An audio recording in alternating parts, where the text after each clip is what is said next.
I'm not much for tournament shows, but oh boy, did I like this one. Record of Ragnarok is a manga adapted anime that aired to Netflix on June 17th, 2021, with its second season coming out this year on January 25th, 2023. It's a show about all the gods from Olympus and various other regions that have decided that Ragnarok shall take place, but the Valkyries of Olympus want them to take pity on the humans, thus setting for the tournament of gods and humans. That's all I can really say without getting too much into it, but either way, this show was something special to me. When I first watched it, not really being the guy into mythical nor Norse or any other type of gods stuff, this show when I started it was a huge iffy, but then it did not disappoint. First off, this is going to be a half spoiler type of video. Obviously, there's first season out, but I'm not going to touch too hard on the fights for the first season, and same for the second season. And at the end, I'm going to rank the fights from first to last, and which I think are the best. So let's begin. First fight in season one is to me pretty boring. It's Thor versus Lebu. If you want to look up his name, it's literally LU with two dots over the first U, BU.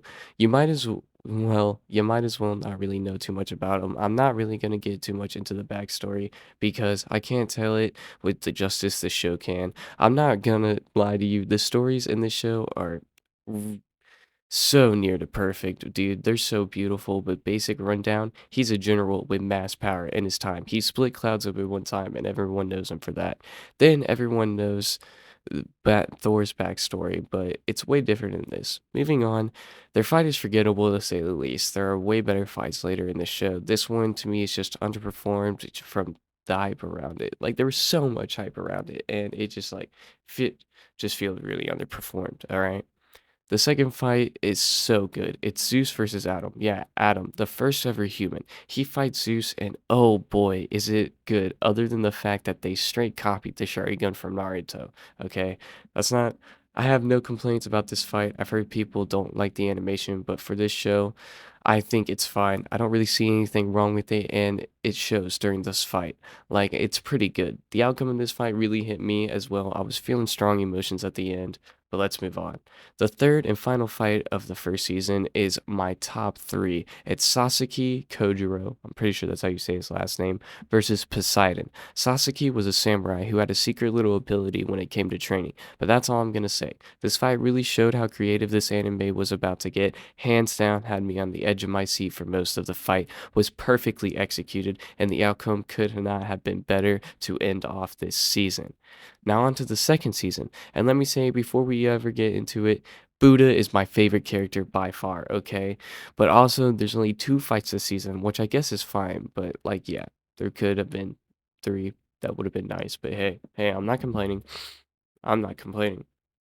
The first fight of the season two is Jack the Ripper versus Hercules, and oh boy, was this fight more or less a little predictable. Like, I watched the fight and one character did something, and I was like, now you need to do this, and boom, he did it. But hey, all in all, this fight was the best of the second season, so kudos to this fight.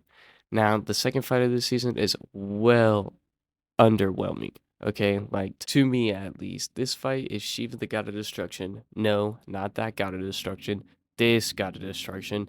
Anyway, Shiva the God of Destruction versus Raiden. Can't even pronounce his last name. Go ahead and give it a try if you want. I'd love to hear it. Not even. But besides that, Raiden is a sumo wrestler, the strongest of his time, and Shiva is the Indian god of destruction. And man, did I think this fight was weak. Like, coming from the human side, our guy was not very suited for the job, but it's whatever.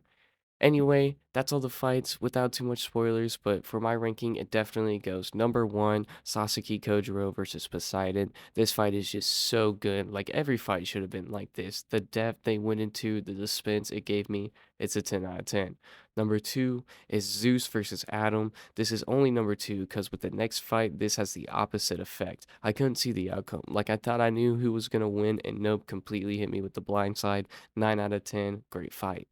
Number three, Jack the Ripper versus Hercules. This fight from the start, I kind of knew who was going to win, and like when you watch their backstories, even to me, it seemed like they hinted at it heavily who was taking home the win. Like, man, I don't want to say anything else about it other than the fight was pretty smart and I really enjoyed it. 9 out of 10.